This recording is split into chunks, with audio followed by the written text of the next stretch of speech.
লোকসভা আর বিধানসভা প্রথমেই বলি, লোকসভা বিধানসভার ভোটটাই টোটালটাই আলাদা এবং পঞ্চায়েত ভোট আলাদা। একটা ভোট এক এক রকম মানচিত্রে হয়। আমরা লোকসভা নির্বাচনে দেখা গেল এই 4টে যে উপনির্বাচন হলো সদ্য সমাপ্ত হয়েছে, এই 4টে উপনির্বাচনে আমরা হেরেছিলাম।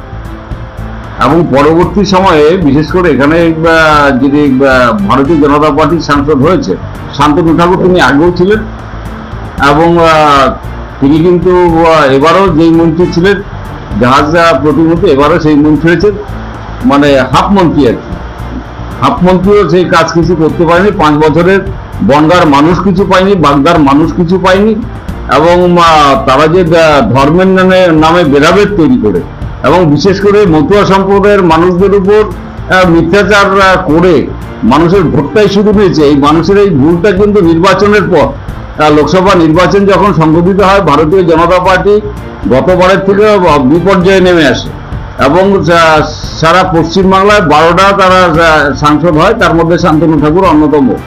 কিন্তু দেখা যাচ্ছে ভারতীয় জনতা পার্টিকে যারা লোকসভায় ভোটটা দিয়েছে এবং যারা এখন ভাবছেন যে রাজ্যে ক্ষমতায় রয়েছে মমতা বন্দ্যোপাধ্যায়ের মামাটি মানসিক সরকার, মমতা বন্দ্যোপাধ্যায় লক্ষ্মীর ভান্ডার থেকে শুরু করে বিভিন্ন কন্যাশ্রীর উপস্থিত বিভিন্ন প্রকল্পের যে সুযোগ সুবিধা, খাদ্যসাথী থেকে শুরু করে এই সমস্ত প্রকল্পের সুযোগ সুবিধা দিচ্ছে, এই সুযোগ সুবিধা থেকে তারা হিসাব করে দেখলো যে আমাদের বাগদার উপনির্বাচনে এবার আমার মমতা বন্দ্যোপাধ্যায়ের পাশে দাঁড়ানো উচিত।